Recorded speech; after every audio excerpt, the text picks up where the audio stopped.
तो स्वागत है दोस्तों शैडो स्लेव के आज के नए एपिसोड में। चलो बिना किसी देरी के आज की वीडियो शुरू करते हैं। और अगर वीडियो पसंद आए तो वीडियो को लाइक करना और हमें सपोर्ट करने के लिए चैनल को सब्सक्राइब कर लेना, जिससे आगे भी ऐसे वीडियो आती रहे। तो चलो शुरू करते हैं। Shadow slave chapter 20 outcast once again. Academy के अंदर स्लीपर्स के रहने का एरिया थोड़ा छोटा था और वो अकेडमी के साउथ की तरफ था, जिसके चारों तरफ ट्रेनिंग ग्राउंड्स और पार्क बने हुए थे। ये एक छोटी और मॉडर्न बिल्डिंग थी जो बहुत मजबूत मेटल से बनी थी। अकेडमी की बाकी बिल्डिंग की तरह इसका भी ज्यादातर हिस्सा जमीन के नीचे था और सिर्फ 2 ही मंजिल ऊपर थी। ये बहुत सुंदर थी और इसके आसपास हरियाली थी। बिल्डिंग में रोशनी अच्छी तरह से पहुंच जाती थी। सनी और सिल्वर बालों वाली लड़की को बड़े से हॉल में ले जाया जा रहा था, जहाँ पहले से ही 100 से ज्यादा लड़कियां थे जो कि उनकी तरह ही बिल्कुल खराब समय पर स्लीपर्स बने थे, क्योंकि उन्हें विंटर सोल्स्टिस के समय ड्रीम रियल में जाना था। उनमें से कुछ लोग एक्साइटेड थे और कुछ बहुत ज़्यादा नर्वस थे।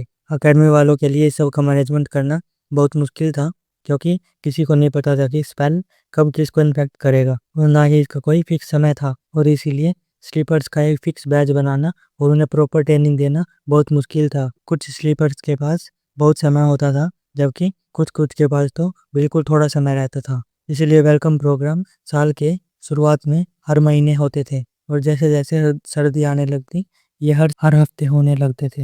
हॉल में बहुत सारे स्लीपर्स को तो यहाँ शुरू करने के लिए दिनों का वेट करना पड़ता था, पर सनी लकी था कि प्रोग्राम शुरू होने के बस कुछ ही वक्त पहले उसे यहाँ लाया गया था। हॉल में जाते हुए सनी को 2 बातें अच्छे से समझ आ गई थी कि एक तो वहाँ सबने बहुत अच्छे कपड़े पहने थे और दूसरा सबके पास एक बड़ा सूटकेस था जिसमें कम से कम उनका सामान था या बाकी और भी चीजें। वो सब साफ तौर पर तैयारी के साथ आए थे और अच्छे से विदा लेकर आए थे, और जबकि वो सिल्वर बालों वाली लड़की और सनी बिल्कुल खाली हाथ थे और उन्होंने पुलिस स्टेशन के दिए हुए ट्रैक सूट पहन रखे थे, जिससे सबका ध्यान उनकी तरफ ही जा रहा था, क्योंकि वो नॉर्मल नहीं लग रहे थे। सनी ने सोचा सही बात है, ये तो होना ही था। और दूसरी बात सनी को यह समझ आई कि जब जेट खुद को एवरेज से भी नीचे कह रही थी तो वो मजाक नहीं कर रही थी। हालांकि ये नए बच्चे अभी अवेकन बनना शुरू हुए थे, पर उनके लुक एकदम चमकदार थे।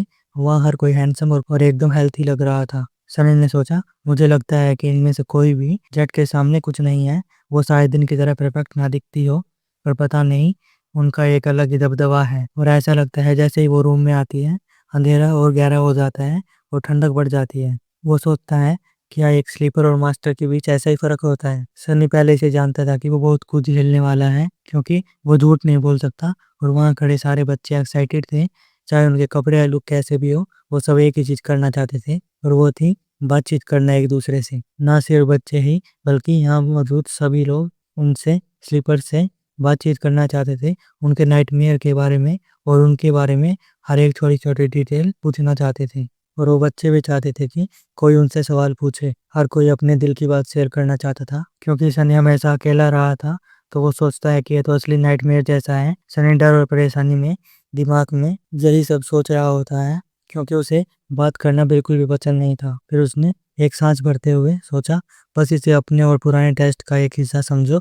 अगर तुम उस पहाड़ पर जिंदा बच सकते हो तो तुम इससे भी बच जाओगे। सनी ने हीरो, विलन्स और मॉन्स्टर का, यहाँ तक कि भगवानों का भी सामना किया था, तो क्या वो अब इन बच्चों से डर सकता है? इसका तो सवाल ही पैदा नहीं होता। लेकिन शायद सनी ने इसे हल्के में लिया था कि ये बच्चे कितने ही खतरनाक हो सकते हैं। आधे घंटे के अंदर ही हर कोई उसे नफरत भरी नजरों से देखने लगा था। कुछ ही बातों के बाद सनी की ऐसी इमेज बन चुकी थी कि वो गाली देने वाला और बदतमीज लड़का है। यहाँ तक कि उसे 2-3 थप्पड़ और मुक्के भी पड़े थे और उससे अपने बारे में कुछ नई बातें पता चली कि वो बदतमीज और घमंडी था। उन सब बच्चों के बीच बस बातें ऐसे चल रही थी।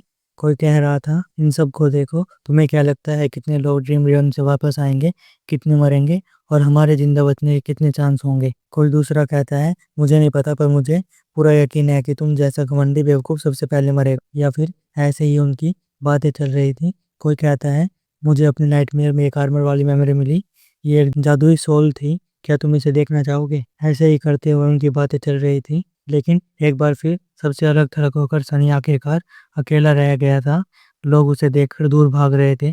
बिना परवाह किए उसने एक शांत कोना ढूंढा और वहां खड़ा हो गया। वो खुश था कि कोई उसे बात नहीं कर रहा। उसका चेहरा दर्द कर रहा था और उसकी नाक से खून निकल रहा था। ग्रुप से निकाला जाना उसके लिए कोई बड़ी बात नहीं थी, लेकिन फिर भी उसे बुरा लगता था। लेकिन वो मुस्कुरा रहा था क्योंकि उन स्लीपर को अपने से अलग करने के चक्कर में उसने एक इम्पोर्टेंट बात सीखी थी। उसने अपने फ्लो को काबू करना सीख लिया था। जब भी कोई उससे सवाल पूछता तो वो चुप नहीं रह सकता था और ना ही झूठ बोल सकता था। लेकिन बहुत सारे एक्सपेरिमेंट के बाद सनी को पता चला कि थोड़ी प्रैक्टिस के साथ वो इन बातों को बदल सकता था, ऐसे कि वो अपने हिसाब से बात भी बता दे और सच भी बाहर ना आए। दरअसल सवाल सुनते ही उसका दिमाग अपने आप एक सच्चा जवाब देना चाहता था, और अगर वो ऐसा करने से रोकता तो उसके सर में दबाव के कारण दर्द होने लगता था, और वो जितना चुप रहता दर्द उतना ही बढ़ता जाता, और आखिर में सब्र टूटने के बाद उसे सच बोलना ही पड़ता था। लेकिन सवाल सुनने और उस दबाव को झेलने के समय उसके पास इतना समय होता था कि वो सवाल के जवाब को बदल सके। वो अपने पहले ख्याल से जितना अलग बोलने की कोशिश करता उसे उतनी तकलीफ होती। वही दबाव और दर्द होता। जवाब का सच होना अभी भी जरूरी था, पर उसे एकदम सीधा सीधा बोलना जरूरी नहीं था। जैसे कि अगर मास्टर जेट उसे फिर से उसे अपने आप को घूरते हुए देख लेती और वो उनसे पूछती कि तुम क्या देख रहे हो, तो सनी झूठ बोलने के बजाय उन्हें घुमा फिरा कर कह सकता था कि मैं आपको देख रहा हूँ। इससे बात भी झूठ नहीं होती और सनी सच्चाई भी छुपा सकता था। कोने में छिपकर सनी उन्हें देखता हुआ, उन स्लीपर्स को देखता हुआ मुस्कुरा रहा था और मन मन सोच रहा था, ये सही है, इस चीज पर मैं काम कर सकता हूँ। आखिरकार किसी को धोखा देने के लिए झूठ बोलना ही जरूरी नहीं था। कभी कभी सच ही धोखा देने का सबसे अच्छा रास्ता होता है। अगर थोड़ा दिमाग लगाया जाए तो सच को ही झूठ बनाया जा सकता है। तो बेसिकली हम कह सकते थे कि सनी झूठ को ही थोड़ा तोड़ मरोड़ कर सच बना देता था, जिससे उसके फ्लो का असर थोड़ा कम हो जाता था। सनी अब इस आइडिया को काम पर लगाने के लिए तैयार था। सनी अपना मेन गोल नहीं भूला था। उसे अपने ट्रियोनियम को सबसे बचा कर रखना था। उसे ये दिखाना था कि वो इस बिल्डिंग में सबसे कमजोर और सबसे बेकार इंसान है। एक ऐसा लड़का जिसे कभी कोई अच्छा रैंक ना मिला हो, तो फिर कोई भी उस पर डिवाइन रैंक और ट्रू नेम के होने का शक नहीं करेगा। वैसे ये एक झूठ होता तो सनी अपनी फ्लो की वजह से इसे साफ साफ बोल तो नहीं सकता था कि उसके पास कोई डिवाइन रैंक या ट्रू नेम नहीं है। तो सनी ने सोचा कि वो सबको कैसे यकीन दिलाए कि उसके पास स्पेल के द्वारा कुछ अच्छा नहीं मिला है। तभी सनी की नज़र एक 4-5 बच्चों के ग्रुप पर पड़ी, जिसमें वो एक कॉन्फिडेंट लड़के के आसपास खड़े थे जो थोड़ा लंबा था। उस लड़के के ब्राउन बाल थे और उसका चेहरा एकदम हैंडसम और शरीफ सा था। उसकी आंखें हरी थी और वो दोस्ती वाले एक्सप्रेशन दिखा रहा था, और उसका खड़े होने का तरीका और शरीर ये साफ दिखा रहा था कि वो काफी कड़ी ट्रेनिंग से निकल कर आया है। उस लड़के से अमीरी और ताकत साफ झलक रही थी। उस लड़के के पास जमा बच्चों में से एक ने पूछा, असेंडेड, तुम्हें एक असेंडेड एस्पेक्ट मिला है। फिर उसने पूछा, तुम्हारा अप्रेजल क्या था। फिर उस लड़के ने मुस्कुरा कर जवाब दिया, वो एक्सीलेंट था। सनी उस ग्रुप के सामने आकर रुका जैसे ही गलती से आया हो, और उसने उस लड़के के जवाब देने के बाद अपना चेहरा बनाते हुए बेकार नजरों से उसे देखा। फिर उसने हैरान होते हुए उस लड़के से कहा, असेंडेड और एक्सीलेंट, बस इतना ही, इसमें कौन सी बड़ी बात है। और यहीं पे ये चैप्टर भी खत्म हो जाता है। तो चलो अब अपने अगले चैप्टर की तरफ बढ़ते हैं। Shadow slave chapter 21 first performance. Sunny की बातें सुन के सभी खामोश हो गए। सारे स्लीपर सनी को अजीब नजरिए से देखने लगे, जैसे उन्हें बहुत हैरानी हो रही हो या फिर झटका लगा हो। लेकिन वो लंबा लड़का बस मुस्कुरा ही रहा था। सच में फर्स्ट नाइटमेयर के दौरान एक अखंडित एस्पेक्ट मिलना बहुत रेयर होता है। वो लड़का पक्का कोई स्पेशल इंसान था, शायद बहुत ही स्पेशल। वो लड़का सनी को और ऑफ द नाइन के हीरो की याद दिला रहा था। उनकी आंखों में अजीब तरह से हिसाब किताब करने वाली ठंडक छुपी थी। सनी ने पहले भी ऐसे लोगों का सामना किया था, ज़्यादातर स्लम्स के अलग अलग गैंग्स के पुराने गुंडों में। वो लोग इस कोल्डनेस को आमतौर पे मर्डर मैथ कहते थे। ये एक ऐसी आदत होती है जो पुराने फाइटर्स के अंदर बन जाती है, चाहे वो कहीं भी हो और किसी भी मूड में हो। उनके दिमाग का एक हिस्सा लगातार सबसे आसान तरीका हिसाब करता रहता है कि सामने वाले को जान से कैसे मारा जाए, अगर कभी ऐसी जरूरत पड़े तो। सनी सोचता है, मुझे सबको छोड़ के आखिर ऐसे इंसान से क्यों दुश्मनी मोल लेनी थी। पर उसके पास शिकायत की कोई वजह नहीं थी, क्योंकि वो आफत खुद ही अपने पीछे लेकर आया था। कुछ देर बाद उस लड़के के दोस्तों में से एक ने कहा, दोस्त, लगता है तुम्हें स्पेल के बारे में ज़्यादा पता नहीं है। असल में कैस्टर का रिजल्ट सच में बहुत रेयर है। फिर उसने कैस्टर की तरफ देखते हुए कहा, आखिरकार वो एक लेगेसी है जो कि बड़े खानदान का वारिस है। सनी ने सुन के अपनी सोच बदल ली। लेगेसी के बारे में सब जानते थे कि वो स्थल में जाने से पहले तब से ट्रेनिंग करते हैं जब वो चलना शुरू करते हैं। उनके लिए इन्फेक्टेड होना पक्की बात थी, ना कि कोई चांस। लेगेसीज सच में खतरनाक और बहुत ताकतवर होते हैं। सनी ने फिर अपने आप को ताना मारते हुए सोचा, बहुत बढ़िया। फिर सनी ने कहा, क्या तुम मुझे पागल समझते हो या मेरा मजाक उड़ा रही हो? क्या तुम इसे कमाल कहते हो? उन सभी स्लीपर्स की हैरानी अब गुस्से में बदल रही थी। उनमें से एक ने कहा, देखो दोस्त, अगर तुम्हें लगता है कि एक्सटेंडेड एस्पेक्ट कोई बड़ी बात नहीं, तो अपने खुद के एस्पेक्ट के बारे में बताओ। हम भी तो देखें तुम्हें कितनी कमाल का एस्पेक्ट मिला है। बताओ हमें तुम्हारा रैंक क्या था? वो लड़का कैस्टर, जिसे एक्सटेंडेड एस्पेक्ट वाला रैंक मिला था, मुस्कुरा रहा था, लेकिन उसके दोस्त अपना आपा खो रहे थे। सनी ऐसा ही चाहता था। उसने नफरत के साथ मुस्कुराहट दी। सनी ने कहा, मैं तुम्हें बता दूं, मेरा अप्रेजल एकदम ग्लोरियस था। हाँ, ग्लोरियस। और जो एस्पेक्ट मुझे मिला है वो डिवाइन का रैंक का है। ये सुनते ही सब उसे अजीब नज़र से देखने लगे। आज तक किसी को भी डिवाइन नहीं मिला था, इसलिए वो सब उसे एक पागल समझ रहे थे। फिर भी उनके दिमाग में एक शक बचा था, क्या पता ये अजीब लड़का किसी ताकतवर खानदान का हो, कोई अनोखा प्रोडिजी। क्या पता उसका अप्रेजल सच में शानदार हो। सनी को उनका वो शक भी पूरी तरह से निकालना था, ताकि कोई शक ना करे कि उसे डिवाइन मिल सकता है। इसलिए फिर सनी कहता है, ध्यान रहे, मैं कोई बड़ा लेगेसी नहीं हूँ। दरअसल मैं तो स्लम्स में रहता था। मैंने तो कभी लड़ने की ट्रेनिंग भी नहीं ली। इतनी ट्रेनिंग के बाद भी इसे सिर्फ एक्सीलेंट मिला। इसने नाइटमेयर में किया क्या था? पूरे टाइम बस अपनी नाक साफ कर रहा था क्या? वो सब सोचने लगे। एक स्लम्स का रहने वाला लड़का, उन बस्तियों में रहने वाला चूहा जिसे कोई ट्रेनिंग नहीं मिली, वो हमारा मजाक उड़ा रहा है और हमें बेवकूफ़ बनाने की कोशिश कर रहा है। वो ये सब सोचकर गुस्सा हो रहे थे, लेकिन कैस्टर ने उसी तमीज वाली मुस्कुराहट के साथ पूछा, ग्लोरियस, ये तो सही है, क्या तुम हमें बताना चाहोगे कि नाइटमेयर में आखिर तुमने क्या क्या किया था? सनी ने मुस्कुराते हुए कहा, हाँ हाँ, कोई दिक्कत नहीं है। सबसे पहले तो मैं तुम्हें बता दूं कि मैंने एक अवेकन टायरेंट को मारा था। जैसे वो हर वक्त सांस लेने के लिए एक बार रुकता, तभी वो अपने उस सर दर्द को झेल रहा था जो उसे बहुत तेज हो रहा था, पर उसने उसे अपने चेहरे पर बिल्कुल नहीं दिखने दिया। वो बिल्कुल घमंडी लग रहा था। उसने अपने चेहरे पर घमंड बनाए रखा। वहाँ मौजूद सभी बच्चे उसका मजाक उड़ाते हुए पूछते हैं, तो तुमने उसे कैसे मारा, जरा हमें भी बताओ। सनी ने घमंडी एक्सप्रेशन में कहा, कैसे? मैं तुम्हें बता सकता हूँ, मुझे अपना एक हाथ उठाने तक की जरूरत नहीं पड़ी। मैंने बस फूका और वो टुकड़े टुकड़े हो गया। और ये बिल्कुल सच था। सनी ने ऑल्टर पर खून थूका था, और जिससे सनी को सैटो गॉड की ब्लेसिंग मिली थी, और उसकी वजह से वो माउंटेन किंग परछाइयों द्वारा खींचे जाने से टुकड़े टुकड़े हो गया था। वहाँ एक लड़का जोर से हंसने लगा। उसने कहा, यह तो पूरी तरह पागलपन है, जानबूझकर हमारे मजे ले रहा है। वो कहता है, सुन छोटू, थोड़ी तमीज सीख ले, ऐसे झूठ पर तुम्हारा कौन यकीन करेगा? सनी को बहुत गुस्सा आ रहा था। वो बदला लेने के लिए बोलना चाहता था कि वो छोटा नहीं है, लेकिन वो चुप रहा, क्योंकि वो एक झूठ होता और वो अपने फ्लो की वजह से वो बोल नहीं सकता था। इसलिए सनी ने बस गुस्से भरी आवाज में कहा, मैं इसका जवाब नहीं दे सकता, क्योंकि ये झूठ नहीं है। फिर उनमें से कोई कहता है, क्या तुम सच में कह रहे हो कि तुमने अवेकन टायरेंट को मारा है? एक टायरेंट को, और वो भी थोड़े से थूक से? भला तुम्हारा कौन यकीन करेगा? सनी ने भुएं चढ़ाते हुए कहा, यही सच है।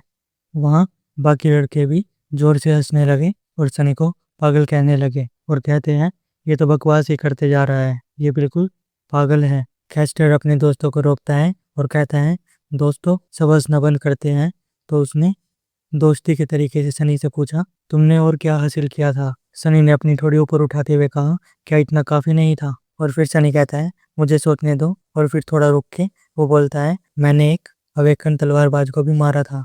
फिर कैस्टर पूछता है, सच में? वो तुमने कैसे किया? शर्माने का नाटक करते हुए सनी ने नीचे देखा और कहा, दरअसल उस वक्त मुझे अपनी एक उंगली उठानी पड़ी थी। मुझे उसे 2-3 बार हिलाना भी पड़ा था, पर हाँ, उसे मारने के लिए उतना ही काफी था। लेकिन सनी ने उन्हें यह बात नहीं बताई कि उसने उन उंगलियों में सिल्वर बेल पकड़ रखी थी, और उसे बजाते हुए उसने हीरो पर टायरेंट के द्वारा हमला करवाया था, हीरो को जाल में फंसाकर मरवा दिया था। तो देखा जाए तो ये एक तरह से सब सच ही था। फिर दूसरे लड़के कहने लगते हैं, कितना बड़ा झूठा है, और कहते हैं, क्या तुम इस गधे पर यकीन करते हो कैस्टर? और वो लड़के आगे बोलना जारी रखते हैं कि एक तो ये पागल है और ऊपर से कितना कमजोर भी है, तो हम इस पे यकीन कैसे करें? कैस्टर ने अपने दोस्तों को घूरते हुए देखा और फिर सनी की तरफ मुड़कर कहा, और कुछ है जो तुम बताना चाहते हो? सनी ने सोचा, अब आखिरी टच देने का समय आ गया है, कुछ और, कुछ और। उसने ऐसा सोचते हुए कुछ देर बाद कहा, ओ याद आया, मैंने बहुत सारे देवताओं से भी बात की थी, वो सब पहले ही मर चुके थे। मैंने उनमें से एक को जगा दिया था, उसने मुझे आशीर्वाद दिया। मुझे एक भगवान का आशीर्वाद मिला है। सारे स्लीपर्स हाँ में सिर हिलाते हुए उसे तरस भरी नजरों से देख रहे थे। फिर कास्टर ने एक ठंडी सांस भरते हुए कहा, मैं समझ गया दोस्त। खैर, तुम्हारे अचीवमेंट के सामने मेरे वाले तो कुछ भी नहीं है।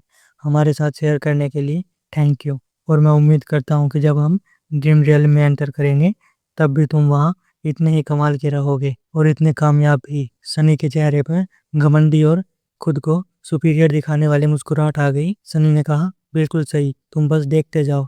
ये कहते हुए सनी पीछे मुड़कर वहां से चला गया और मन ही मन सोचने लगा, ये तो बहुत अच्छे तरीके से पूरा हो गया। उसे यकीन था कि इस नाटक के बाद कोई भी उसकी बात पर यकीन नहीं करेगा कि उसके पास कोई ताकतवर एस्पेक्ट है या उसने नाइटमेयर में ध्यान देने लायक कोई काम किया है। वैसे तो सनी ने सबको सच बताया था, लेकिन उसने इसे ऐसे बताया जिसे सबको यकीन हो गया कि वो बिल्कुल झूठ बोल रहा था। इससे सनी अपने फ्लो से भी बचने में कामयाब रहा और उसने सच बताकर भी कुछ भी सच नहीं बताया। उसने सोचा, ये कितना कमाल का है। वो सब लड़के सनी के बारे में सोच रहे थे कि वो कितना कमजोर है, वो स्लम्स में भटकते हुए बड़ा हुआ है, उसके पास कोई ट्रेनिंग नहीं है। इससे भी बढ़कर वो साफ रूप से पागल है और बहुत बड़ा गधा है। वो कहते हैं वो एक तरस खाने लायक आदमी है, बच्चा है। अब से जब भी कोई उसके एस्पेक्ट के बारे में सनी सोचता है, अब से जब भी कोई उसके एस्पेक्ट के बारे में पूछेगा, वो बिना झूठ बोले सच बोल सकता था। और उसका डिवाइन रैंक सुनकर भी लोग उसका मजाक उड़ाते।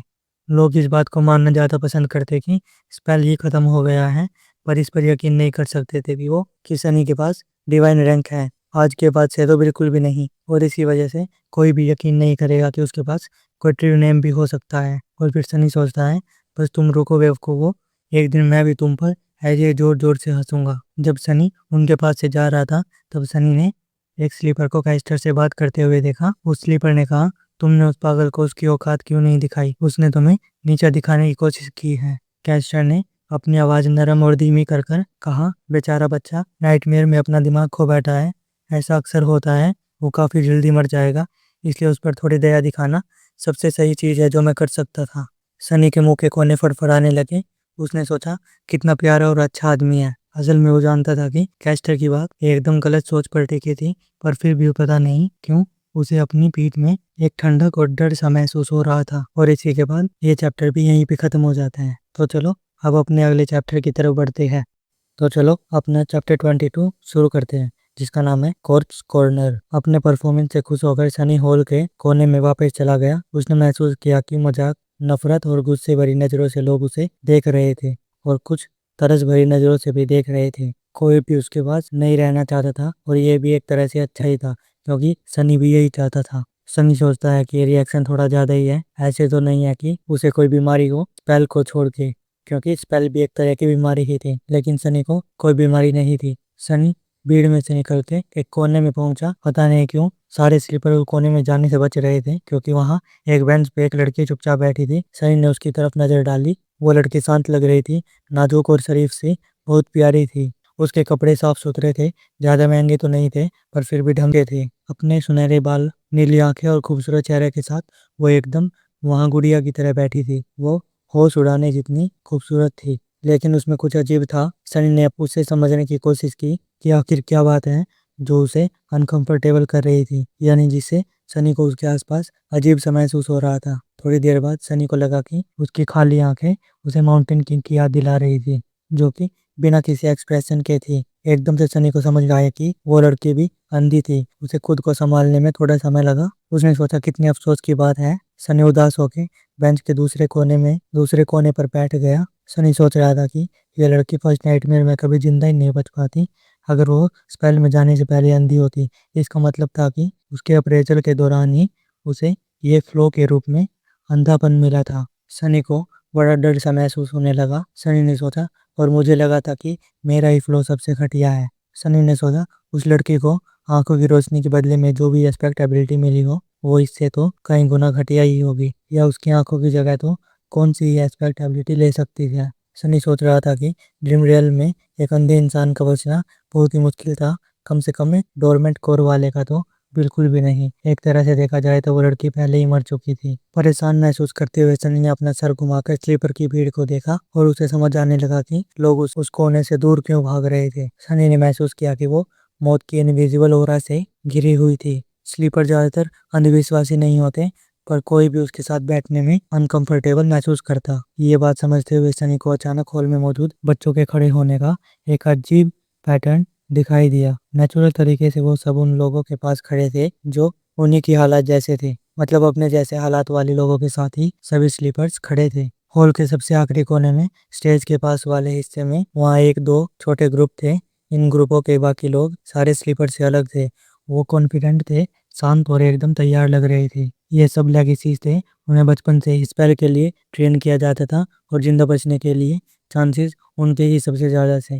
कैस्टर भी उन्हीं लोगों में से एक था जिसको सनी ने अभी अभी बेवकूफ़ बनाया था, या कह सकते हैं एक तरीके से तो बेवकूफ़ बनाया ही था। और उनके ठीक पास में ही नए और महंगे कपड़े पहने बच्चों की भीड़ थी। वो काफ़ी एक्साइटेड और बस थोड़े से नर्वस थे। ये सभी भी अमीर और बड़े बड़े ऑफिसर्स के बच्चे थे। उनकी ट्रेनिंग काफ़ी अच्छी थी, क्योंकि ऐसी फैमिली के पास प्राइवेट टीचर्स, यहाँ तक कि अवेकन टीचर रखने के लिए भी ढेर सारा पैसा होता है। उनके भी चांस कुछ हद तक तो थे ही, या अच्छे खासे थे। और आखिर में देखा जाए तो सबसे बड़ा हिस्सा था जो भीड़ का मिडिल क्लास स्लीपर्स का था। उन्हें अमेरिकन टीचर से सीखने का ना मिला हो, लेकिन उनकी पढ़ाई लिखाई बुरी नहीं थी। गवर्नमेंट ने स्कूल के सिलेबस में ही सारी नॉलेज और स्किल डालने में बहुत मेहनत की थी, ताकि आने वाले स्लीपर पहले से तैयारी कर सके। इन स्लीपर को जिंदा रहने के लिए कड़ी मेहनत और ट्रेनिंग करनी पड़ती थी, और थोड़ा बहुत किस्मत का भी साथ चाहिए था, पर उनका बचना नामुमकिन नहीं था। इसी वजह से वो सब भी कुछ नर्वस और परेशान थे। और आखिर में देखा जाए तो सनी और वो अंधी लड़की एकदम लाशें थी। हॉल के बाकी स्लीपर के हिसाब से इन दोनों के जिंदा बचने के चांस बिल्कुल कम थे। सनी ने सोचा, कितनी शानदार बात है। इस तरह सभी स्लीपर ने अनजाने में ही खुद को अलग अलग बांट लिया था। इस रूल में अकेली एक्सेप्शन वो सिल्वर बालों वाली लड़की थी, जो सबसे अलग और अकेली खड़ी थी। उसे आसपास फैली परेशानी और डर से कोई लेना देना नहीं था। वो दीवार के सारे आंखें बंद किए खड़ी थी, अभी भी गाने सुन रही थी। ये वही लड़की थी जिसके पीछे पीछे सनी अकेडमी में एंटर किया था। उनके ग्रुप या ट्रेनिंग कोई से भी हो, सभी स्लीपर्स इंतजार करते करते अब थक चुके थे। सनी ने चिढ़ते हुए सोचा कि वेलकम प्रोग्राम कब शुरू होगा। और तभी एक डार्क ब्लू यूनिफॉर्म में लंबा आदमी स्टेज पर आया। वो ना सिर्फ लंबा था, बल्कि असल में एक दानव जैसा लग रहा था। सनी का दिमाग यहाँ तक सोच रहा था कि वो किसी भालू की औलाद है, लेकिन ये तो हो ही नहीं सकता था, क्योंकि स्पेल के आने से पहले ही दुनिया से भालू खत्म हो चुके थे। पर उसने एक बार एक किताब में उनकी फोटो देखी थी। ये आदमी कुछ कुछ वैसा ही दिखता था। सनी ने सोचा, तो फिर भालू जैसा कोई नाइटमेयर क्रिएचर होगा। वो आदमी बहुत ही हट्टा कट्टा और एथलेटिक बॉडी वाला, शानदार ब्राउन दाढ़ी वाला आदमी था। वो स्टेज के बीच में पहुंचकर सभी स्लीपर को घूर के देखता है तो सनी को डर महसूस होने लगा। सनी सोचने लगा कि मैं उम्मीद करता हूँ कि इसके पास कोई दिमाग पड़ने वाली अभी ना हो, नहीं तो ये अपनी माँ का बदला लेने की पूरी कोशिश करेगा। सनी ने जो भी उसके भालू के बच्चा होने की बात कही थी, उससे ही सनी को लग रहा था कि कहीं इसने ये बात ना सुन ली हो। लेकिन उस आदमी ने फिर से अपनी नजर भीड़ की सामने वाली रो पर लगाई। उसने एक भारी गूंजती आवाज में कहा, मैं अवेकन रॉक हूँ, स्लीपर्स अकेडमी में तुम्हारा स्वागत है। हर कोई चुपचाप सुन रहा था। उस आदमी ने बोलना जारी रखा, 1 महीने से भी कम समय में तुम्हें ड्रीम रियल में भेजा जाएगा। तुम में से कुछ को लगता होगा कि उनकी तैयारी अच्छी है, पर तुम गलत हो। पहले एकदम बेरहम और चालाक हैं। जिस पल अवेकन लोग खुद को ज्यादा बड़े समझने लगते हैं, वो मर जाते हैं। मैं तुम जैसे हजारों स्लीपर को अपनी जान खोते देख चुका हूँ। मैंने पुराने मास्टर और सेंट को भी मरते देखा है। उनके बचने की भी कोई गारंटी नहीं होती। सनी ने मजाक उड़ाते हुए मन ही मन सोचा, बहुत बहुत शुक्रिया तुम्हारा हिम्मत बढ़ाने के लिए। वो आदमी बोलना जारी रखेगा। उसने कहा, आने वाले 4 हफ्तों में हम तुम्हें जिंदा रखने के लिए अपनी पूरी जान लगा देंगे। तुम्हें सबसे अच्छे टीचर की ट्रेनिंग मिलेगी। उनके नाम और फेम के चक्करों में मत पड़ना। आखिर में तुम ड्रीम रियल से जिंदा वापस आओगे या नहीं, ये सिर्फ तुम पर ही निर्भर करता है। जिंदा रहने के लिए जिम्मेदार सिर्फ तुम ही हो, और सिर्फ तुम ही खुद को जिंदा रख सकते हो। लेगेसी शांत है, पर बाकी स्लीपर एक दूसरे को डर के साथ देख रहे थे। और तभी अवेकन रॉक ने आगे कहा, तुम सब अब बच्चे नहीं हो। तुमने फर्स्ट नाइटमेयर पार किया है, और तुम जानते हो कि ये कैसा होता है। अब तुम्हारे माँ बाप, तुम्हारे टीचर और तुम्हारे दोस्त तुम्हारी कोई मदद नहीं कर सकते। सनी ने सोचा, मेरा तो ऐसा कोई है ही नहीं, वो तो पहले ही मर चुके हैं। सनी को थोड़ा अजीब महसूस हो रहा था, क्योंकि ये सब बातें उसके लिए बहुत पुरानी थी।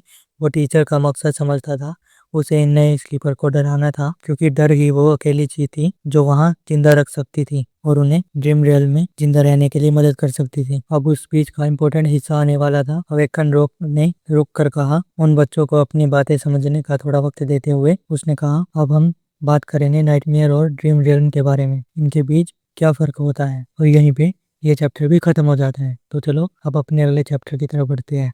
तो चलो अब अपना अगला चैप्टर शुरू करते हैं, जो कि है चैप्टर 23, जिसका नाम है ड्रीम्स एंड नाइटमेयर्स। अब सनी को ड्रीम और नाइटमेयर के बीच का फ़र्क पता चलने वाला था, इसलिए यही एक चीज़ थी जो सनी को सबसे ज़्यादा इंटरेस्टिंग लगती थी। उसे एक नॉर्मल आइडिया तो था कि स्पेल के अंदर चीज़ें कैसे काम करती है। फर्स्ट नाइटमेयर से उसे पता चला था कि हकीकत में चीज़ें काफ़ी अलग होती है। उसे सच और झूठ के बीच का फ़र्क जानना था, और ये उसके लिए बहुत फ़ायदेमंद होती कि वो खुद उस व्यक्ति के मुंह से ये सब सुने जो खुद ड्रीम रियल में बहुत बार जा चुका हो। इसलिए सनी अवेकन रॉक को ध्यान से सुनने लगा। अवेकन रॉक ने बोला, ज़्यादातर लोग जानते हैं कि नाइटमेयर क्या होते हैं, क्योंकि उनका असर असली दुनिया और उनकी ज़िंदगी पर पड़ता है। तुम सभी को फर्स्ट नाइटमेयर में जाने से पहले वार्निंग दी गई थी, अगर तुम वहाँ मर गए तो एक नाइटमेयर क्रिएचर उस रास्ते को पार करके असली दुनिया में आ जाएगा। और सनी सोचता है कि यही वजह थी कि मास्टर जेट बड़े आराम से उसके पास बैठकर इंतजार कर रही थी, ताकि अगर कोई मॉन्स्टर आए तो वो उससे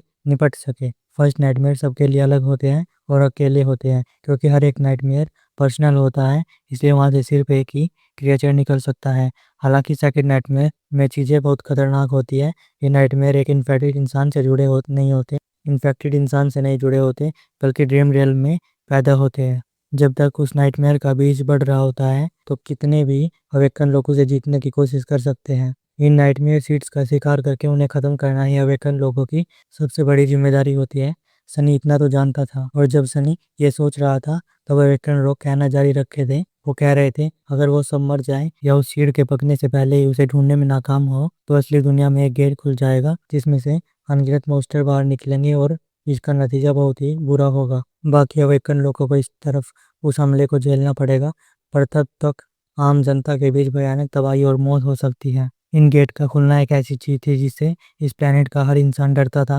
नाइटमेयर क्रिएचर का सबसे पहली बार सामने आने के बाद स्पेल की वजह से आने वाली ये दूसरी सबसे बड़ी तबाही थी। सबसे बड़ा फर्क ये था कि शुरुआत की उस लहर में सिर्फ डोरमेंट जानवर थे। हालांकि गेट के अपने अलग अलग रैंक होते हैं और कोई भी खतरनाक क्रिएचर उसके अंदर से निकल कर बाहर आ सकता है। सनी के पैदा होने से थोड़ा ही पहले एक रैंक 5 का गेट खुला था, जिसने पूरे के पूरे कॉन्टिनेंट को बर्बाद कर दिया और रहने लायक नहीं छोड़ा था। किस्मत से ऐसे हाई रैंक गेट बहुत ही रेयर होते थे। अवेकन रॉक की आवाज़ अब और सीरियस होती जा रही थी। उन्होंने कहना जारी रखा, तो ये कहना बिल्कुल गलत नहीं होगा कि अवेकन लोगों का मकसद ड्रीम रियल में एंटर करना, बढ़ते हुए नाइटमेयर को ढूंढना और असली दुनिया को नुकसान पहुंचने से पहले ही बंद करना होता है। वो आगे कहता है कि ड्रीम रियल और नाइटमेयर आपस में जुड़े होते हैं, पर दोनों एक नहीं होते। अगर नाइटमेयर आखिरी मंजिल है तो ड्रीम रियल वहां तक जाने का रास्ता है, पर यह उससे भी कहीं बढ़कर है। सनी सोच रहा था कि बहुत ही शानदार और रोमांटिक बातें हैं। क्या अवेकन रॉक का दिमाग शायरी वाला है? अवेकन रॉक आगे कहते हैं कि सीधे शब्दों में ड्रीम रियल में एक पूरी दुनिया है। ये एक बहुत बड़ी रहस्यमयी और लगभग ना के बराबर खोजी गई है। ये पूरी तरह से तबाह हो चुकी है। वहाँ नाइटमेयर क्रिएचर और खराब हो चुके माहौल के अलावा कोई जिंदगी नहीं है, और अब हमारे अलावा वहाँ कोई और नहीं दिख सकता। फिर वो आगे कहते हैं कि हमेशा से मरी हुई नहीं थी। हम कह सकते हैं कि बहुत पहले ड्रीम रियल कुछ पुरानी सभ्यताओं का घर था। उसकी मिट्टी में बहुत सारे खंडर दफन है। जितना सनी जानता था वो खोई हुई सभ्यताएं पुरानी और पिछड़ी हुई थी। बस बात ये थी कि उनका बढ़ना टेक्नोलॉजी के बजाय सोल कोर और रहस्य के आसपास था। उनके नाम क्या थे और वो कैसे बर्बाद हुए ये किसी को नहीं पता था। इसीलिए सब सोचते थे कि शायद उसे स्पेल ने ही बर्बाद किया हो। अवेकन रॉक आगे कहते हैं कि हम नहीं जानते ड्रीम रियलिटी स्पेल के अंदर उसके एक इल्यूजन की तरह है या फिर सच में असली है, और स्पेल बस दोनों दुनियाओं के बीच का रास्ता है। हमें शक है कि नाइटमेयर के अंदर दिखाए जाने वाले इल्यूजन्स इसकी हिस्ट्री पर बेस्ड होते हैं। वो पुरानी कहानियों की एक कॉपी होते हैं जो किसी तरह समय की गहराइयों से फिर बनाए जाते हैं। सनी सोचने लगता है, तो इसका मतलब सच में पहले गुलामों का काफिला उस पहाड़ पर था जहाँ सनी गया था। सनी ने सोचा, अगर वो इसमें शामिल ना होता तो ये चीजें कैसे खत्म होती? क्या वो बिना नाम का मंदिर का गुलाम बाकी काफिले के साथ उस माउंटेन किंग के हाथों मर गया था? पता नहीं क्यों सनी को लग रहा था कि वो बिना नाम का गुलाम आम नहीं था। नहीं तो पहलू उसे क्यों याद रखता? और उस हीरो का क्या वो बस निकलने में कामयाब रहा था? सनी यही सब सोचे जा रहा था। अब एक रोक बताना जारी रखते हैं ड्रीम रियल और नाइटमेयर के बीच 4 मेन फ़र्क हैं। पहली बात, इसकी कोई कहानी नहीं होती। वहाँ पहले से कोई लफड़ा नहीं होता जिसे तुम्हें हर हाल में सुलझाना ही पड़े। तुम आराम से कहीं भी घूम सकते हो, एक्सप्लोर कर सकते हो, बस शर्त यह है कि तुम्हारे अंदर उस जंगल में जिंदा रहने की ताकत हो। ज़्यादातर लोग इंसानों के बनाए किलों में ही रहना पसंद करते हैं। सनी को ये जानकर अच्छा लगता है और वो सोचता है कि ये सही है। ड्रीम रियल में पहले से तय कोई लफड़े नहीं होते, पर उसके स्पेक्टेड एट्रीब्यूट के साथ उसे पूरा पक्का पता था कि किसी न किसी नई मुसीबत में जरूर फंसेगा। तो वो आज़ादी जिसका विकर्ण लोग नाम ले रहे थे, उसके केस में बिल्कुल भी मायने नहीं रखती थी। उस टीचर ने आगे कहना जारी रखा। उसने कहा, दूसरी बात, जैसे कि मैंने पहले बताया था, असली दुनिया से आए लोगों के अलावा ड्रीम रियल में कोई इंसान नहीं रहता। वहाँ सिर्फ मॉन्स्टर होते हैं। हालांकि उनमें से कुछ इंसानों का रूप भी बदल सकते हैं, इसलिए इस बात का ध्यान रखना। सनी को यह सुनकर थोड़ा डर लगने लगता है कि वो इंसानों का रूप भी बदल सकते हैं। उसे एक डीपी लगता है। वो सोचता है कि ये कब से होने लगा। उसने पहले कभी इस बारे में क्यों नहीं सुना था। सनी पहली रो में खड़े लेगेसीज की तरफ देखता है और वो नोटिस करता है कि उनके चेहरे पर कोई भी एक्सप्रेशन नहीं थे। तो वो समझ चुका था कि ये सब पहले से ही ये जानते हैं। अवेकन लोग तीसरी बात बताते हैं कि फर्स्ट नाइटमेयर से अलग, अगर तुम ड्रीम रियल में मरते हो तो असली दुनिया में कोई नाइटमेयर क्रिएचर सामने नहीं आएगा। सुनने में तो ये बेरहम लग सकता है, पर ये बहुत अच्छी बात थी। अवेकन लोगों की ताकत पहले ही बहुत बहुत जगह पर फैली हुई थी। अगर हमें हर एक स्लीपर पर नजर रखनी पड़ती तो हमारे पास ज्यादा इंपॉर्टेंट कामों को संभालने के लिए रिसोर्सेज ही नहीं बचते। ये देखते हुए कि हर स्लीपर ड्रीम रियल में हफ्ते और कभी कभी महीने तक बिता सकता है, उस बात में एकदम कोई शक नहीं था और वो लॉजिकल थी। अवेकन लोग आखिरी बार बताते हैं कि सबसे इम्पोर्टेंट, नाइटमेयर से अलग जो कि बराबरी के रूल से बंधे होते हैं। ड्रीम रियल में तुम किस तरह के क्रिएचर से मिलोगे इसकी कोई लिमिट नहीं होती। अपने टेस्ट के दौरान स्पेल किसी डोरमेंट इंसान को अपने से काफी बड़े रैंक वाले दुश्मन के सामने नहीं उतारती। लेकिन सनी मजाक उड़ाते हुए सोचता है कि ऐसा है क्या, क्योंकि उसके साथ पहले ही स्पेल ने ये बराबरी वाला नियम माना ही नहीं था और उसका सामना पहले ही नाइटमेयर में माउंटेन किंग से हो गया था, जो कि एक टायरेंट था। लेकिन वो अवेकन रॉक की बात से एग्री करता था। चाहे वो हीरो और माउंटेन किंग दोनों ही उसके लेवल से बहुत ऊपर थे, पर वो सिर्फ उससे एक रैंक ऊपर थे। लेकिन ड्रीम रियल में ऐसा कोई रूल नहीं होता। सोचने वाली बात यह थी कि अचानक किसी अनोली टाइटन के सामने आने पर भी कोई सरप्राइज नहीं होना चाहिए। इसलिए ध्यान रखना और सिर्फ उन्हीं एरिया में रहना जहाँ दुश्मन तुम्हारे खुद के रैंक के बराबर हो। ये कोई पक्की गारंटी नहीं है, और कम से कम इससे तुम्हारी अपनी औकात से बड़ा पंगा लेने के चांस कम हो जाएंगे। अब एक रॉक ने अपनी चारों बातें बता दी थी। सनी सोचता है कि अपने एरिया में रहना तो सबसे अच्छा था और यही वो प्लान कर रहा था कि वो अपने एरिया में रहेगा जब भी वो ड्रीम रियल में एंटर करेगा। लेकिन अब एक रॉक अभी भी बोले ही जा रहे थे। उन्होंने कहा, जब सर्दियाँ आएंगी तो तुम ड्रीम रियल में खींच लिए जाओगे। तुम किस जगह पर जाओगे इसका पहले अंदाजा नहीं लगा सकते, पर काफी चांस है कि तुम्हें काफी सारे लोगों के आसपास ही भेजा जाएगा। और अब एक लोग आगे कहते हैं कि इसलिए तुम्हें अपने पास वाले इंसान के साथ ही किसी किले की तरफ बढ़ना होगा। हर एक सिटाडेल एक गेटवे के आसपास बना होता है।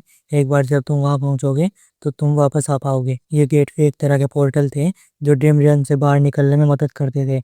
एक स्लीपर ऐसे पोर्टल पर पहुंच जाते तो वो वापस असली दुनिया में आ सकते थे उनके जरिए, और वो अवेकन बनते और उनकी कोर इवॉल्व हो जाती थी और उन्हें एक नई एस्पेक्ट एबिलिटी भी मिलती थी। उसके बाद वो जब भी सोते वापस ड्रीम रियल चले जाते। अवेकन रोग आगे कहते हैं, अगर तुम सबसे पास वाले इंसान के किले को नहीं ढूंढ पाए तो किसी अनक्लेम्ड गेटवे को ढूंढना, और वो आमतौर पर उस एरिया की सबसे बड़ी और मेन जगह के अंदर या पास होगा। वहाँ गार्डियन को हराने के लिए साथ मिलकर काम करना और जिंदा वापस आना। उसने सभी स्लीपर पर एक सीरियस नजर डालते हुए कहा, आज के लिए बस इतना ही। अब अपने फोन पर भेजे गए ऑर्डर को फॉलो करो और रहने के कमरे को ढूंढो। एक बार जब तुम सेट हो जाओगे तो तुम रात को खाने के लिए कैफेटेरिया जा सकते हो। उसके बाद इंटरव्यूज होंगे ताकि तुम्हारे आगे सीखने का सिलेबस तैयार किया जा सके। रात को अच्छे से सोना, तुम्हारी ट्रेनिंग कल शुरू होगी। इसी के साथ वो इतना कहते ही वहां से चले जाते हैं। सनी एक गहरी सांस लेते हुए सोचने लगता है कि पहले से अंदाजा नहीं लगाया जा सकता इसका क्या मतलब है। वो सोचता है कि उसकी किस्मत के साथ तो या तो वो सीधा किसी एकदम मस्त और बढ़िया इंसानों के किले के बीच जाएगा,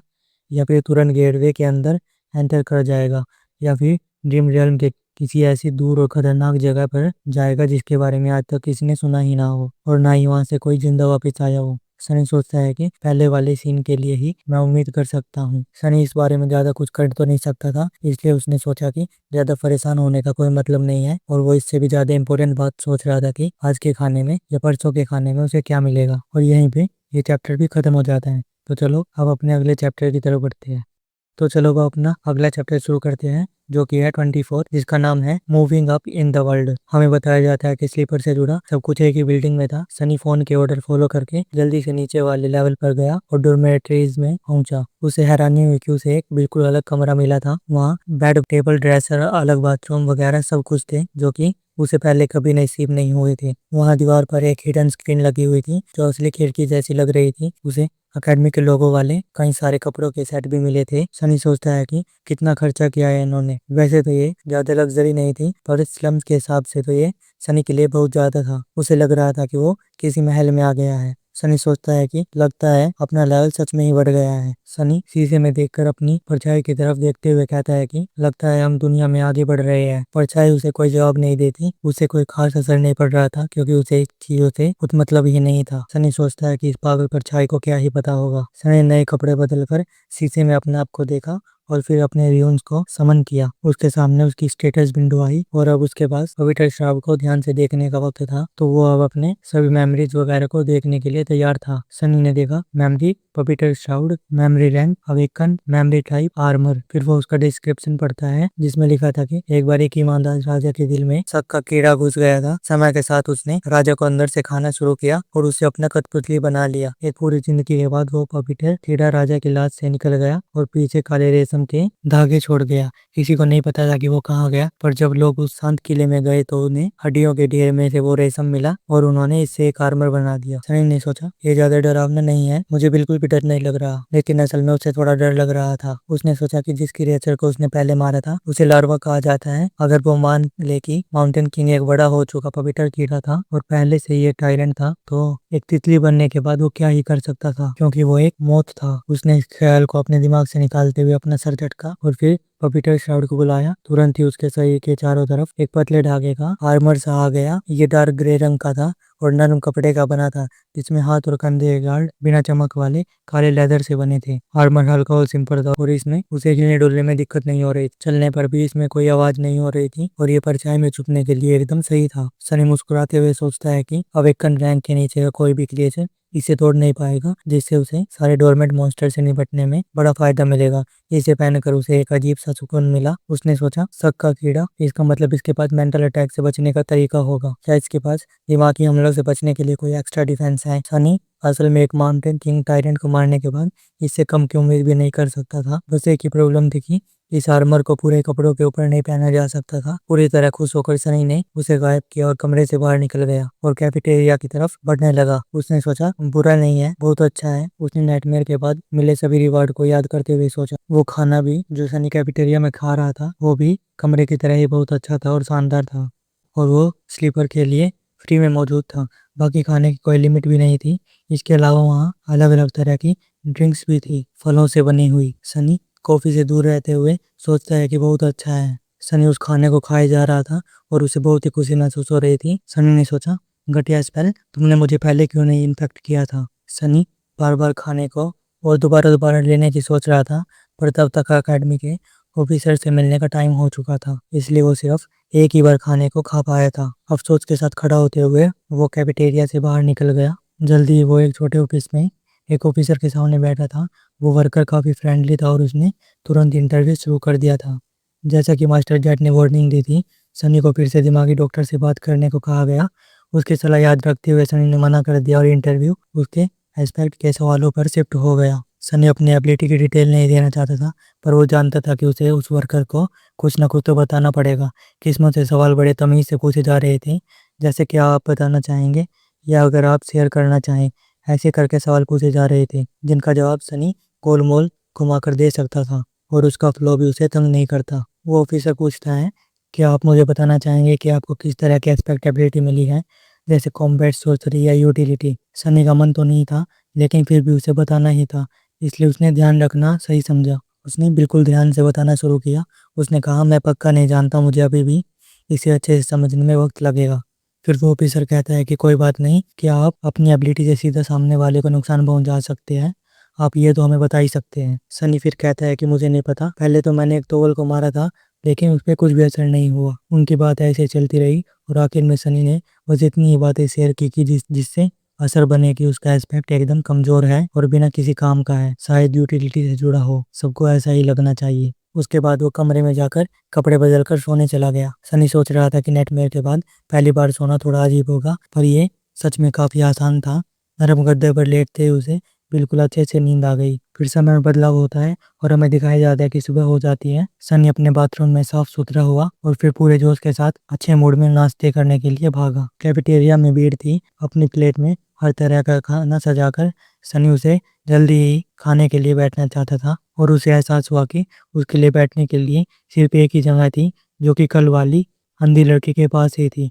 उसके टेबल खाली था, और उसके पास कोई नहीं बैठना चाहता था, तो वो खाली रह गया था। सनी को ऐसा लग रहा था कि आने वाले 4 हफ्तों तक वो दोनों साथ ही रहने वाले थे, सबसे अलग और बस आपस में साथ में, क्योंकि उन दोनों को ही कोई भी अपने पास भटकने नहीं देना चाहता था। उसका अच्छा मूड बिगड़ चुका था और वो उस अंधी लड़की के साथ टेबल पर बैठ गया और उसकी मदद करने वाले सोशल वर्कर को हाँ में सिर हिलाया, थोड़ी तमीज दिखाते हुए। उसके बाद उसने ऐसा दिखावा किया जैसे वो दोनों वहाँ है ही नहीं, और अपना पूरा ध्यान खाने पर लगाया। लेकिन इससे पहले वह अपना सारा खाना खत्म कर पाता, वहाँ एक जोरदार शोर हुआ। सनी ने सोचा क्या चल रहा है। सनी ने ऊपर देखते हुए नोटिस किया कि सभी स्लीपर कैफेटेरिया की दीवार पर लगी बड़ी स्क्रीन के पास जमा थे। उनके चेहरों पर एक्साइटमेंट थी। स्क्रीन पर नाम की लिस्ट चल रही थी, जिसमें नए स्लीपर को सबसे कमजोर से लेकर ताकतवर के रैंक में लगाया गया था, जो शायद उनके इंटरव्यू के हिसाब से रिजल्ट तय किए गए थे। बिना किसी खास इंटरेस्ट के सनी ने जल्दी से सबसे लास्ट में अपना नाम ढूंढ लिया। अकेली स्लीपर जिसे अकेडमी ने उससे भी कमजोर समझा था, वो अंधी लड़की थी जिसके पास सनी बैठा था, और उसे पता चला कि उसका नाम कैसिया था। लेकिन वहाँ का शोर सिर्फ रैंक देखने के हिसाब से थोड़ा ज्यादा था। हैरान होकर उसने अपनी नजर ऊपर की तरफ घुमाई। सारे स्लीपर परेशान और उतावले लग रहे थे। सनी ने देखा वहाँ कुछ बच्चे बोल रहे थे कि ये कैसे हो सकता है, मैं कोई सपना तो नहीं देख रहा, ये किस तरह की मॉन्स्टर है। कैस्टर लिस्ट में दूसरे नंबर पर था, और उसके ठीक ऊपर एक सिल्वर बालू वाली लड़की की फोटो थी, और उस फोटो के राइट साइड में 2 आम लाइन लिखी हुई थी, जिनमें लिखा था नेम नेपिस, ट्रू नेम चेंजिंग स्टार। दरअसल ये वही लड़की थी जिसके पीछे पीछे सनी ने अकेडमी में एंटर किया था। और यहीं पे ये चैप्टर भी खत्म हो जाता है। तो चलो अब अपने अगले चैप्टर की तरफ बढ़ते हैं।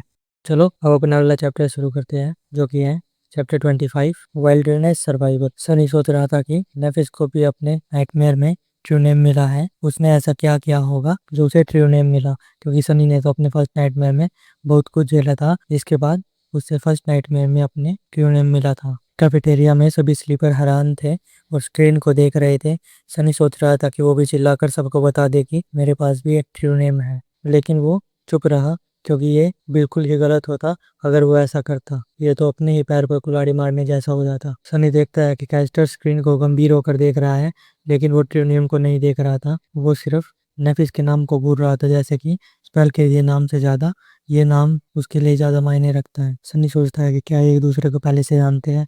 एक बड़े परिवार के लेगेसी भला इस पूरी ट्रैक सूट वाली लड़की को कैसे जानेगा, और वैसे नेफिस है कहाँ, वो यही सोचे जा रहा था। सनी ने देखा कि नेफिस कोने में खड़ी होकर शांति से कॉफी पी रही थी, और शोर शराबे से उसे कोई मतलब नहीं था। वो अपनी ही सोच में खोई हुई थी। लोगों में हल्ला मचा हुआ था कि एक स्लीपर को ट्रू नेम मिला, एक स्लीपर को ट्रू नेम मिला। एक स्लीपर ने कहा कि ऐसा पहले स्माइल ऑफ हेवन के साथ हो चुका है, लेकिन उन्हें फिर भी शक था। दूसरा लड़का कहता है कि क्या पता उसने अपने इंटरव्यू में झूठ बोला हो। फिर एक दूसरा लड़का कहता है कि क्या तू पागल है, अगर इनसे झूठ बोलना इतना आसान होता तो कोई भी अपने इंटरव्यू में झूठ ना बोल देता और रैंक 1 पे बैठा होता। जैसे कि उस पौधे लड़के को ही ले लो, जो कि कलंक से इतना झूठ झूठ कह रहा था। ये सब सनी के बारे में ही बातें कर रहे थे। कुछ स्लीपर कहने लगते हैं कि चलो उसी से जाकर पूछ लेते हैं। सारे कैफेटेरिया में सन्नाटा छा जाता है और सब नेफिस को घूरने लगते हैं, लेकिन किसी की उसके पास जाने की हिम्मत नहीं होती। नेफिस सबके ध्यान को अपनी तरफ देखकर अपना सिर ऊपर करके हैरानी में उनकी तरफ देखने लगती है और कहती है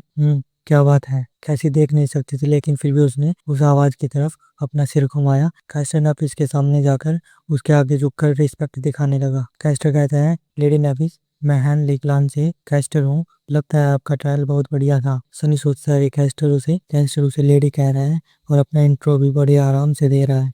क्या वो एक दूसरे को जानते हैं? नेफिस थोड़ा कंफ्यूज होकर मुस्कुरा देती है। वो बोलती है, जो भी है सो है, यानी मेरा फर्स्ट नाइटमेयर जैसा भी गया सो गया। कैशियर ऑकवर्ड होकर वापस स्माइल करते हुए कहता है कि मुझे खुशी है कि आप सही सलामत है। वैसे मुझे आपकी ताकत पर शक नहीं था। नेफिस बिना किसी एक्सप्रेशन के उसे हाँ में सिर हिला के थैंक यू कहती है और बिना किसी चीज की परवाह करते हुए कॉफी पीने लग जाती है। सनी ठंडी सांस भरते हुए कहता है कि बड़ी मिस्टीरियस लड़की है। वैसे तो सनी बहुत बातें सोच रहा था, लेकिन अभी उसके लिए सबसे जरूरी खाना था, इसलिए वो सब भूलकर खाने खाने लग जाता है। और अब सीन बदलता है और हमें दिखाया जाता है कि वर्ल्डनेस सर्वाइवल की क्लास एकदम बड़ी और खाली थी। सनी को लगा कि वो गलत जगह आ गया है और वहाँ एक बोरिंग सा इंस्ट्रक्टर बैठा था जो सनी को देखकर खुश हो गया। टीचर सनी को कहता है कि आओ अंदर आओ बेटा। वो एक खुश मिजाज आदमी था जिसके बाल बिखरे हुए थे और भूरे थे। वो टीचर सनी को कहता है कि मैं वेक्टर जूलियस हूँ, तुम मुझे टीचर जूलियस बुला सकते हो, बैठो और अपना नाम बताओ। सनी वहाँ चुपचाप बैठते हुए अपना नाम बताता है कि मेरा नाम सनलेस है। जूलियस उससे कहता है कि वह कितना खतरनाक नाम है, पर यह अच्छा है क्योंकि हमें ऐसी खतरनाक चीजों से निपटना है। सनी आसपास देखते हुए पूछता है कि सर, क्या मैं जल्दी आ गया हूँ? टीचर जूलियस कहता है कि नहीं नहीं, तुम बिल्कुल समय पर हो। फिर सनी पूछता है कि तो क्या बाकी के स्टूडेंट लेट आएंगे? टीचर जूलियस गुस्से में कहता है कि कोई नहीं आने वाला, उन गधों को बस तलवार चलानी है, तुम्हारे जैसे अक्लमंद बहुत कम है। सनी को एकदम समझ आ जाता है कि एक औरत कोई पसंद नहीं करता, वो बस दुआ करने लगता है कि उसे लड़ाई की ट्रेनिंग छोड़ने का पछतावा ना हो। टीचर पूछते हैं, वैसे तुमने बाकी सबको छोड़कर ये कोर्स ही क्यों चुना? सनी ये सोचते हुए कि सच को छुपाने का कोई फायदा नहीं है और वो झूठ भी नहीं बोल सकता, टीचर को बताता है कि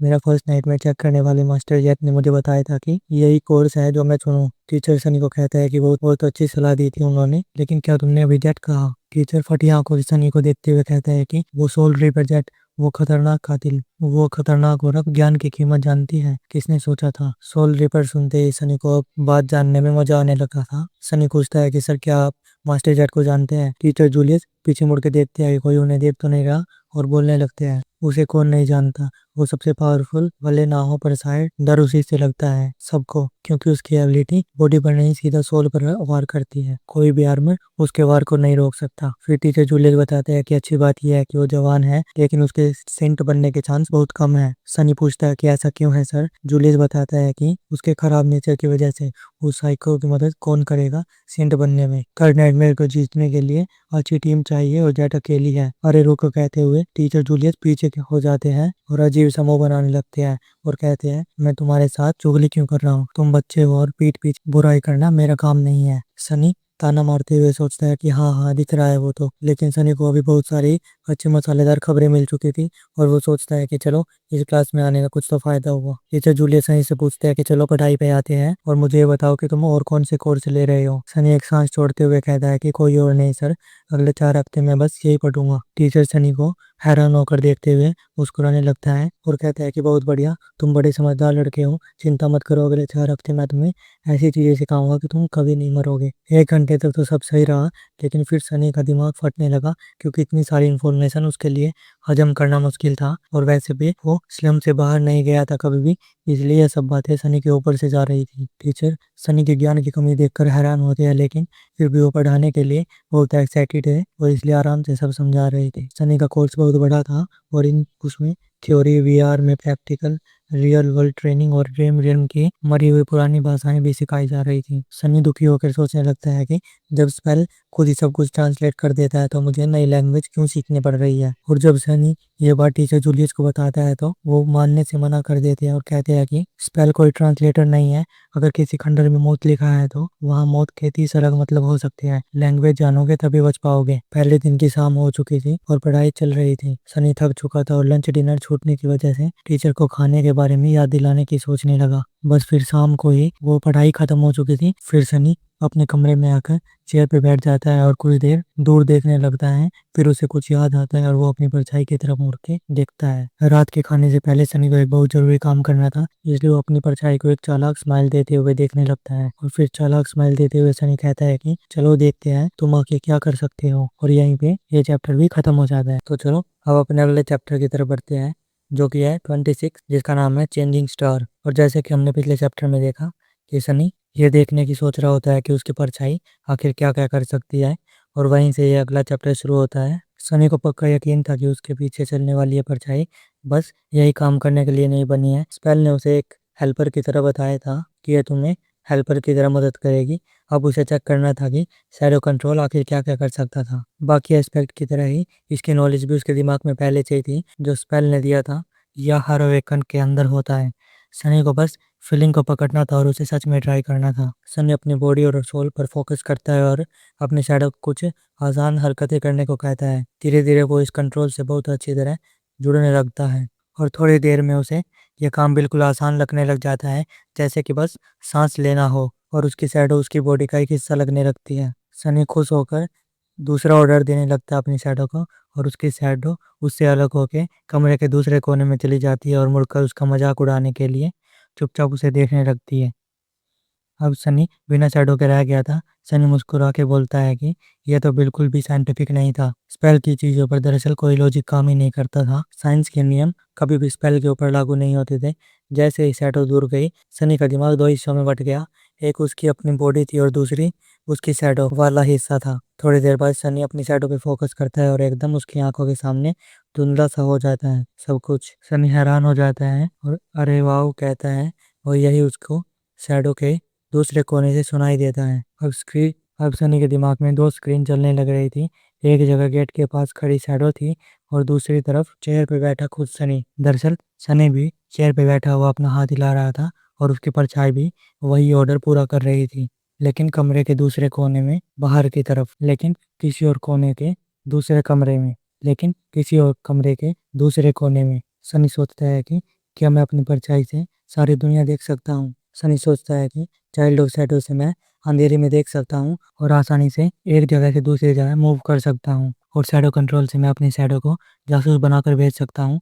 मतलब वो एक परफेक्ट स्पाई बन सकता है। सनी को जासूसी काम बहुत ज़्यादा पसंद थे। उसको दुश्मनों ने कमजोरी जानकर अंधेरे से खतरनाक हमला करना, यही स्पाई की सबसे ज़्यादा अच्छी बात लगती थी। सनी असली असिस्टेंट तो नहीं बनना चाहता था, क्योंकि उसके पास सीधा लड़ने वाली कोई पावर नहीं थी। इसलिए ये भी सही था कि वो आसानी से जासूसी करके किसी की भी बातें जान सकता था। सनी सोचते हुए कहता है कि चलो इसका एक छोटा सा टेस्ट लेते हैं, और वो अपनी शैडो को एक ऑर्डर देता है और उसकी शैडो गेट के नीचे से निकलकर बाहर स्लिप हो जाती है। सनी अब अपनी शैडो की आंखों से बाहर के सारे हॉलवे को देख सकता था, लेकिन वो अभी भी कमरे में ही था।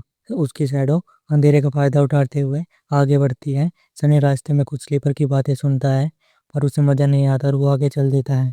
उसकी शैडो एक कोने पर रुक जाती है, जहाँ लेफ्ट में लिफ्ट होती है और राइट साइड में लड़कियों के कमरे होते हैं। सनी के दिमाग में अचानक से अजीब से ख्याल आने लग जाते हैं, लेकिन वो अपने आप को कहते हुए कि ये मैं क्या सोच रहा हूँ, शर्माने लगता है। नोटी काम करना भी इससे आसान था, पर सनी ने खुद को रोका, और पर यह कोई संस्कार की वजह से नहीं था, बल्कि एक डर की वजह से था कि अगर कोई उसे पकड़ लेगा तो वो अपने फ्लो की वजह से झूठ भी नहीं बोल पाएगा। सनी दुख के साथ एक सांस लेता है और अपनी शैडो को निकलते हुए स्लीपर के पीछे लगा देता है, जो लिफ्ट की तरफ बढ़ रही थी। कुछ देर बाद सनी की शैडो एक बड़े ट्रेनिंग हॉल में पहुंच जाती है और वो एक कोने में छिप जाती है, जहाँ इंस्ट्रक्टर रॉक बाकी बच्चों को कॉम्बैट ट्रेनिंग दे रहे थे। आज सबका पावर टेस्ट था, जिससे उन्हें उनके लेवल और वेपन के हिसाब से अलग अलग बांटा जा रहा था। सभी बच्चे बारी बारी से अपनी अपनी पूरी ताकत से एक मशीन पर पंच मार रहे थे, और वो मशीन उन्हें स्कोर करके उनके नंबर दे रही थी। यह मशीन बहुत मजबूत थी, क्योंकि अगर किसी के द्वारा ये टूट जाती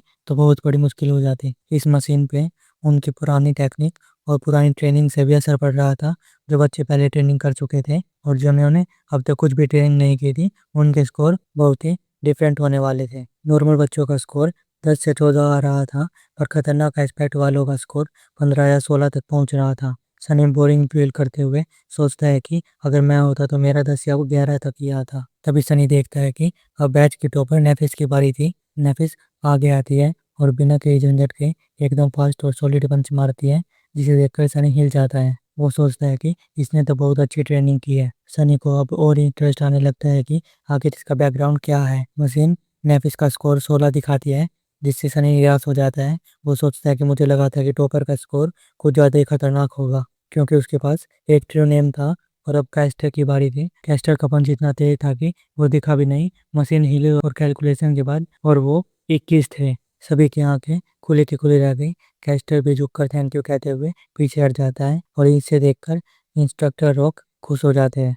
अब एक रॉक कहते हैं कि अब हम आमने सामने की लड़ाई शुरू करेंगे, मुझे 2 वॉलंटियर्स चाहिए। और नेफिस अपने आप को पहले रिंग में लाती है, और फिर उसके साथ लड़ने के लिए एक लंबा और तगड़ा मस्कुलर लड़का आ जाता है। रूल सिंपल थे, सामने वालों को या तो पीठ के बल गिराओ या रिंग से बाहर फेंक दो, और सभी पावर्स अलाउड थी। सनी सोचते हुए कहता है कि अब बहुत मजा आएगा, और वो अब सबकी पावर का पता लगाने वाला था। वो अपने रूम में आराम से बैठकर ये सब देख रहा था। वो कहता है कि जाओ नेफिस। उसके इतना कहते ही उस बॉडी बिल्डर लड़के ने बिना सोचे एक खतरनाक किक चलाई, लेकिन फिर भी अगले ही पल वो लड़का ही खुद जमीन पर पड़ा था। नेफिस अपनी जगह से हिली भी नहीं थी। इंस्ट्रक्टर रॉक ने स्माइल करते हुए कहा कि अब अगला कौन आएगा, और इसके बाद तो बिल्कुल ही खतरनाक लड़ाई शुरू हो गई। जो भी नेफिस से लड़ने आता कुछ ही सेकंड में जमीन पर ढेर हो जाता। वो सबको पीट रही थी। सनी को पहले तो मजा आ रहा था, लेकिन फिर धीरे धीरे उसे डर लगने लगा। नेफिस बिल्कुल एक और मशीन की तरह सभी के हमले उन्हीं पर वापस पलट रही थी, और बिना किसी एफर्ट के, चाहे कोई अमीर हो या गरीब या कोई बड़ा लेगेसी ही क्यों ना हो, नेफिस के सामने सब ढेर हो रहे थे। उसे सिर्फ 2 सेकंड ही लग रहे थे सबको ढेर करने में, और ये सब करते हुए उसके फेस पर कोई भी एक्सप्रेशन नहीं थे। सनी डरते हुए सोचता है कि क्या ये इंसान भी है? अगर ये चेंजिंग स्टार मेरी दुश्मन बनी तो मेरा क्या होगा? सनी सोचता है कि इससे दूर रहने अच्छा है, क्योंकि सन भी एक स्टार है और शैडो और सन की दुश्मनी अच्छी नहीं होती। आखिर में जब सभी पीट चुके होते हैं नेफिस के हाथों, तो कैस्टर अकेला बचता है। वो बिना किसी डर के एक स्माइल के साथ रिंग में आता है। नेफिस और कैस्टर वो दोनों एक दूसरे के सामने खड़े हो जाते हैं, और कैस्टर उसे झुककर रिस्पेक्ट देता है और कहता है कि लेडी नेफिस, मैं पहले से ही आपसे माफी मांगता हूँ मेरे हमलों के लिए। सनी सोचने लगता है कि अब क्या करने वाला है, और अगले पल सनी की आंखें फटी की फटी रह जाती है, और यहीं पे ये चैप्टर भी खत्म हो जाता है। तो चलो अब अपने अगले चैप्टर की तरफ बढ़ते हैं, जो कि है चैप्टर 27, मेजर ऑफ पावर। और जैसे कि हमने पिछले चैप्टर में देखा, अब कैस्टर और नेफिस आपस में लड़ने वाले थे, जो देखकर सनी थोड़ा हैरान था कि इनकी लड़ाई का रिजल्ट क्या निकलेगा। तो चलो शुरू करते हैं। कैस्टर इतनी तेजी से मूव कर रहा था कि ऐसा लग रहा था जैसे वो गायब हो गया हो। असल में उसकी स्पीड बहुत तेज थी, जो आंखों से नहीं देखी जा सकती थी। सनी की शैडो साइड की वजह से उसे थोड़ा धुंधला दिख रहा था, लेकिन फिर भी वह देख पा रहा था। हवा में एक धुंधली सी परछाई आगे बढ़ती हुई उसे दिखाई दे रही थी। कैस्टर ने पलक झपकते ही नेफिस के पास पहुंचकर खतरनाक पंच मारा, और नेफिस इतनी स्पीड से खुद को थोड़ा घुमाकर हमले को डॉज किया कि वो देख ही नहीं पा रहा था। इतनी तेज होने पर भी कैस्टर का पंच नेफिस के कंधे पर लगा, और वो गोल घूम गई। कैस्टर फिर से गायब हो गया। उसका प्लान था कि नेफिस का ध्यान जब आगे हो, वो उसके पीछे से घूमकर हमला करे। जैसे ही कैस्टर उसके पीछे पहुंचकर उसे एक पंच मारने वाला था, आखिर में नेफिस ने चालाकी दिखाई और अपनी कोहनी पीछे की तरफ करके गुस्से में घुमा दी, जिससे कैस्टर चौंक गया। वो सोच रहा था कि क्या नेफिस नाटक कर रही थी, बस उसे धोखा देने के लिए। लेकिन कैस्टर अब अपना हमला नहीं रोक सकता था, और नेफिस की कोहनी भी अब उसके मुंह पर लगने वाली थी। कैस्टर जैसे तैसे करके अपनी स्पीड की वजह से बचा। उसने नेफिस को जमीन पर गिरा दिया, पर गिरने से ठीक पहले रिस्पेक्ट दिखाकर उसके कपड़े पकड़े ताकि उसे ज्यादा चोट न लगे। ये पूरी फाइट बस 2 सेकंड में ही खत्म हो गई थी। अपने कमरे में बैठा सनी हैरान होकर सोच रहा था कि यह सैंडी एस्पेक्ट तो एकदम चीटिंग है। इतनी स्पीड स्लीपर की तो नहीं हो सकती। लेकिन कैस्टर एक लेगेसी था, उसे पहले कितने ही सोल शॉट खिलाए गए होंगे अकेडमी आने से पहले, ये उसे नहीं पता था। सनी सोच रहा था कि क्या पता उसे कितनी पावर मिली हो। डोजो में इंस्ट्रक्टर ने हाँ में सिर हिलाया, और नेफिस धीरे से खड़ी हुई। बाकी स्लीपर कैस्टर के फैन हो गए और उसकी तारीफें करने लगे, पर कैस्टर खुश नहीं था। वो नेफिस को अजीब तरह से देख रहा था, क्योंकि असली सच बस कैस्टर, नेफिस और इंस्ट्रक्टर को पता था, और सनी को भी। दरअसल सच ये था कि नेफिस ने कोई भी पावर यूज नहीं की थी। वो बिना पावर के लड़ रही थी, और कैस्टर पूरी पावर लगाकर भी उससे बिल्कुल मुश्किल से ही जीत पाया था। सनी सोचता है कि ये लड़की तो बिल्कुल मॉन्स्टर है। उसकी परछाई भी अपना सिर हिलाने लग जाती है। उसकी परछाई भी अपना सिर हाँ में हिलाने लग जाती है। और फिर समय बदलता है, और हमें दिखाया जाता है कि क्लास खत्म हो चुकी थी और बच्चे लोकर रूम में चले गए थे। सनी अपनी शैडो को उनके पीछे लोकर रूम में भेज रहा था ताकि खबरें निकाल सके। सनी बस कैस्टर के मुंह से नेफिस के बारे में कुछ सुनना चाहता था, लेकिन लोग कैस्टर की तारीफ कर रहे थे। लेकिन कैस्टर गुस्से में था, और उसका मुंह घमंड से भरा था, और वो डर रहा था। जितने स्लीपर उसकी तारीफ कर रहे थे, उतना ही उसे गुस्सा भी आ रहा था। स्लीपर्स कहे जा रहे थे, कैस्टर तुम तो बहुत कमाल हो, तुम्हारी पावर एकदम नेक्स्ट लेवल है। वो नेफिस तो तुम्हारे सामने टिक ही नहीं पाई, कौन सा ट्रू नेम है, वो बस दिखावा करती है। कैस्टर उस बोलने वाले लड़के को गुस्से से घूरने लगता है। वो लड़का भी एक लेगेसी ही था। उसने पूछा, क्या हुआ भाई, क्या हुआ? कैस्टर उसे घूरते हुए कहता है कि बाकी तो सब गधे हैं, पर तू तो लेगेसी है, तुझे तो समझ होनी ही चाहिए। वो लेगेसी लड़का कहता है कि क्यों, उस लड़की में ऐसी क्या खास बात है? कैस्टर ये सुनकर कहता है कि क्या तुम सच नहीं जानते कि वो कौन है? सनी भी ये सुनते मन ही मन सोचने लगता है कि जल्दी बताओ वो कौन है, मैं भी जानना चाहता हूँ। फिर कैस्टर बताता है कि वो इमोर्टल फ्लेम क्लैन की नेफिस है। ये सुनकर वो लड़का पीला पड़ जाता है। कैस्टर आगे बताता है कि उसके दादा को छोड़ो, उसके माँ बाप भी स्माइल ऑफ हेवन और ब्रोकन स्वॉर्ड थे। सनी भी ये सुनकर चेयर से गिरते गिरते बचा। उनके नाम पूरी दुनिया जानती थी। एक ने सेकंड और दूसरे ने थर्ड नाइटमेयर सबसे पहले जीता था। दरअसल नेफी एक नॉर्मल अमीर परिवार नहीं थी, बल्कि वो एक असली रॉयल्टी थी। फिर वो लड़का पूछता है कि तभी तुम उन्हें लेडी नेफिस कहकर बुलाते हो और इतनी रिस्पेक्ट देते हो, और पूछता है कि तो वो यहाँ ऐसी हालात में क्यों है। एकदम से पूरे पूरे लॉकर रूम में सन्नाटा छा जाता है। कैस्टर बताता है कि उसका पूरा परिवार खत्म हो चुका है, वही बस आखिरी निशानी बची है अपने परिवार की। फिर हमें दिखाया जाता है कि रात हो चुकी थी और सनी खाली ट्रेनिंग हॉल में गया और उस रिंग के बीच में खड़ा होकर सोचने लगा कि नेफिस और कैस्टर कितने खतरनाक है। सनी को लगता है कि दोनों मॉन्स्टर हैं। उसने अपनी शैडो से पूछा, तुम्हें क्या लगता है? उसकी शैडो थोड़ा घमंड में नाटक करते हुए अपने हाथ फोल्ड कर लेती है और थोड़ी डरी हुई दिखती है। फिर सनी कहता है कि सही बात है, परिवार कितना भी बड़ा हो, जब मौत आती है तो कोई पावर काम नहीं करती। दुनिया बहुत बेरहम है, ये किसी को भी नहीं छोड़ती। और इसलिए दोनों इमोर्टल फ्लेम और ब्रोकन स्वॉर्ड और नेफिस के दादा सब ही बेशक मॉन्स्टर थे, लेकिन वो अपने परिवार को बचाने में असफल रहे। रॉयल्टी भी इस दुनिया में सेफ नहीं है। सनी गुस्से में मशीन पर पंच मारता है और देखता है कि उसका स्कोर बस 9 ही आया है। उसका मूड फिर से खराब हो जाता है।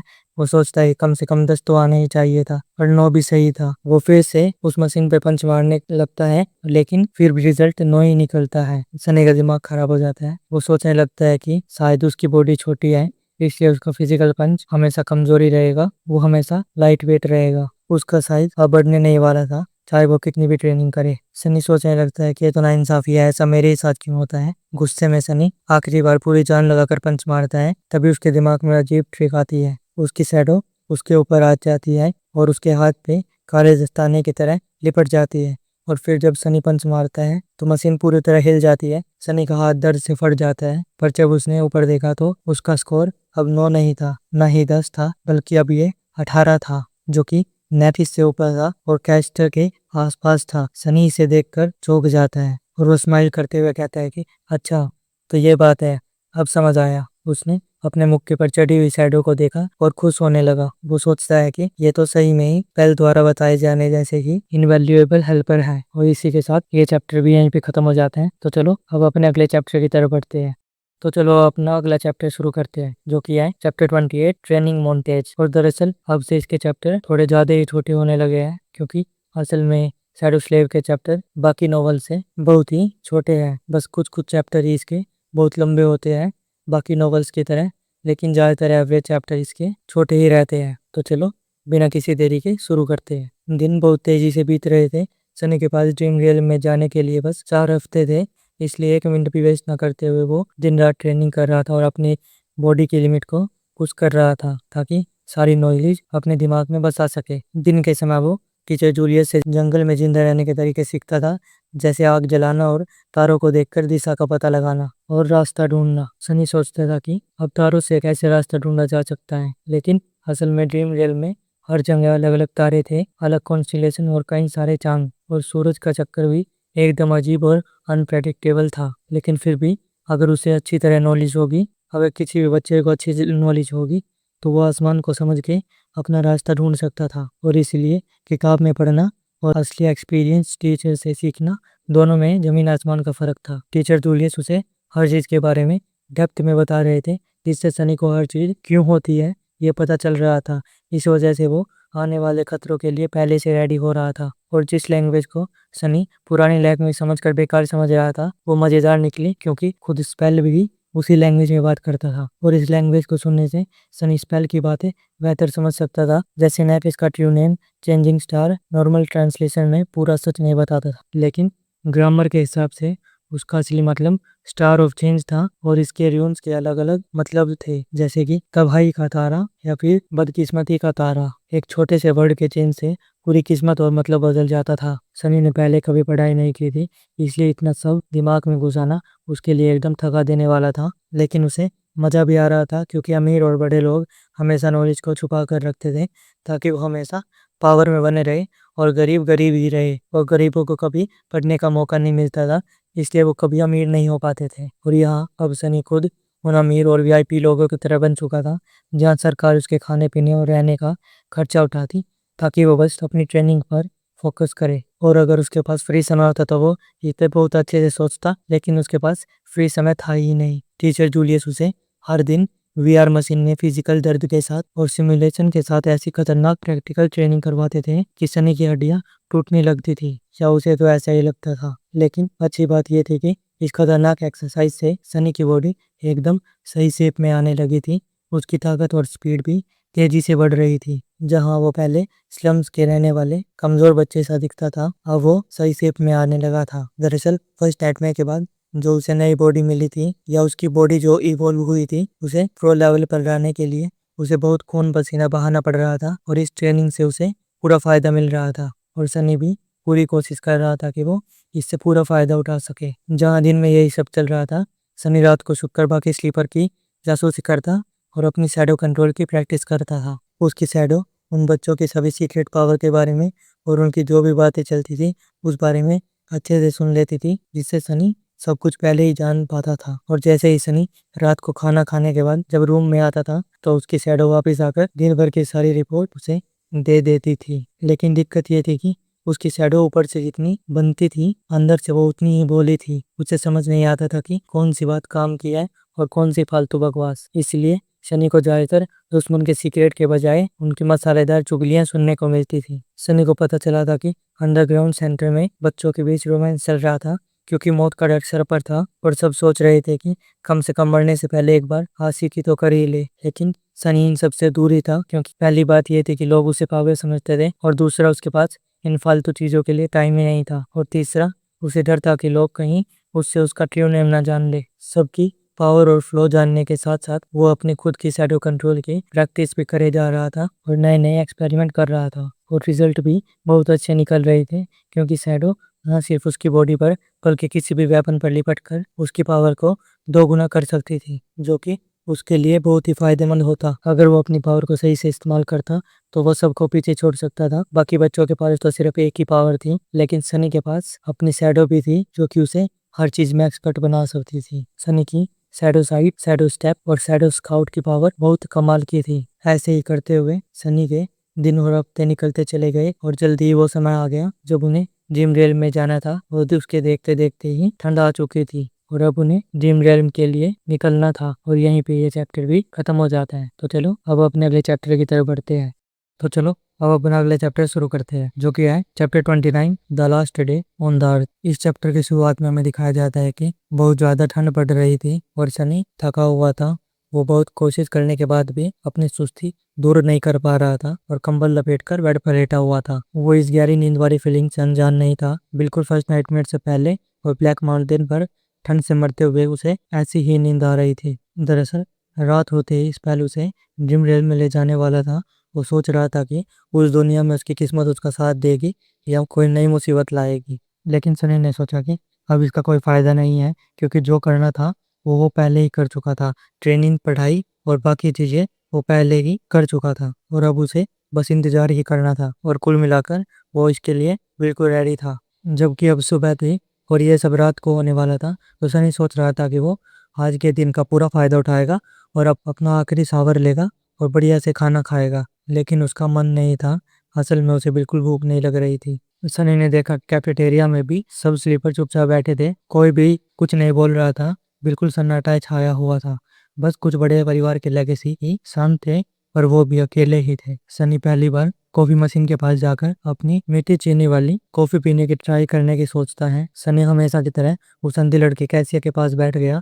दोनों ने पहले कभी बात नहीं की थी और अनजानों की तरह रहते थे, लेकिन आज कुछ अलग था। कैसिया ने अपना सिर घुमाकर अपनी आंखों से उसे घूरने लगी। सनी ने सोचा कि कहीं उसके पीछे कोई खड़ा तो नहीं है, इसलिए वो आगे पीछे घूमकर देखने लगा, लेकिन वहाँ कोई नहीं था। फिर सनी ने पूछा, क्या हुआ? कैसिया थोड़ा रुकते हुए बोली, हैप्पी बर्थडे। ये सब सुनकर सनी चौंक जाता है। उसे समझ नहीं आ रहा था कि क्या हो रहा है। फिर एकदम उसके दिमाग की घंटी बजती है और वो सोचता है कि आज तो मेरा बर्थडे है, पर इसे कैसे पता? वो भूल ही गया था कि आज वो 17 साल का हो गया था। लेकिन सनी अभी भी यही सोचे जा रहा था कि ये सब कैसे को कैसे पता। सनी उसे अजीब नजर से देखने लगा, क्योंकि वो अंधी लड़की उसे थोड़ी क्रीपी लगती थी, लेकिन वो कुछ नहीं बोला। फिर उसने कहा, थैंक यू। ये सुनकर कैसिया हाँ में सिर हिलाते हुए फिर चुपचाप बैठ गई, जो कि सनी के लिए बहुत बढ़िया था। सनी कॉफी पीने के बाद अच्छा महसूस कर रहा था। उसकी नींद थोड़ी उड़ चुकी थी और वो सोच रहा था कि आखिरकार मैं 17 का हो गया। सनी को बिल्कुल भी उम्मीद नहीं थी कि वो 17 साल तक जिंदा भी रह पाएगा, लेकिन वो जिंदा बच चुका था, इतनी गरीबी में रहते हुए भी। दरअसल अगर सनी को 1 साल पहले कोई कहता कि वो अगले साल अमीरों की तरह कॉफी पीते हुए बैठे पाएगा अपने बर्थडे पर, तो वो हंसता, पर यह सच नहीं मानता। लेकिन आज ये सब सच में हो रहा था। सनी अपने पुराने दिनों को याद करने लगा, लेकिन अपना सिर झटकते हुए उसने उन ख्यालों को अपने दिमाग से निकाला और एक स्माइल किया और कहा, अगले साल जब मैं एक असली अवेकन बन जाऊंगा तब नया बर्थडे मनाएंगे। अपने आप को ये कहते हुए सनी का थोड़ा मूड ठीक हो गया था और वो ये सब कहने के बाद कैफेटेरिया से निकल गया। वो अपने आखिरी दिन पर टीचर जूलियट से मिलने गया। वो टीचर उसको देखकर इमोशनल हो गए थे और बार बार सर्वाइवल टिप्स दे रहे थे और उसे कह रहे थे कि वो उसे वापस आने पर जॉब दिलाएंगे। सनी उनके पास से भी थैंक यू कह के चला जाता है। अब किसी को भी कुछ कहने को बचा नहीं था। शाम के समय इंस्ट्रक्टर रॉक सब बच्चों को लेकर मेडिकल सेंटर की तरफ चल देते हैं। बाकी टीचर भी बच्चों को अलग अलग ग्रुप्स में लेकर हॉस्पिटल में पहुंच रहे थे। वो एक हाईटेक हॉस्पिटल था जहां बच्चों की बॉडीज को एक कैप्सूल में रखा जाएगा और हीलर्स वहां उनकी देखभाल करेंगे जब तक उनकी आत्मा ड्रीम रियल से लौट नहीं आती। वो ड्रीम रियल से वापस आना पूरी तरह से बच्चों के हाथ में था। इंस्ट्रक्टर रॉक उन्हें एक खाली फ्लोर पे ले गए जहां शाम की लाल धूप आ रही थी। वहां ढेर सारी व्हील चेयर पर लोग बैठे थे जिनकी आंखें खाली थी। वो बिना हीरो डले शांत बैठे थे, बिना रिएक्शन के। वो एकदम खाली लग रहे थे।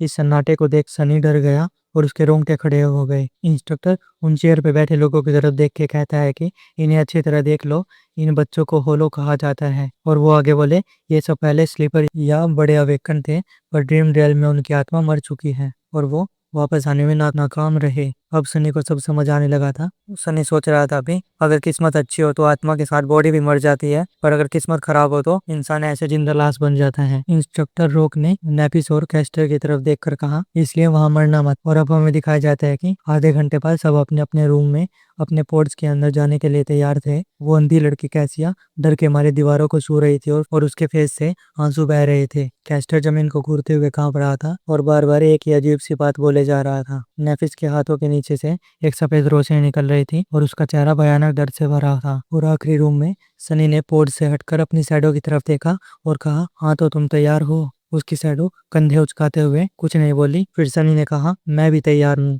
वो आगे बढ़ा और मशीन के अंदर लेट गया और फिर कुछ समय बाद सब कुछ अंधेरा हो गया और स्पेल की गूंजती हुई आवाज आई। मैंने कहा, ड्रीम रियल में तुम्हारा स्वागत है सनलेस। और यहीं पे ये चैप्टर भी खत्म हो जाता है।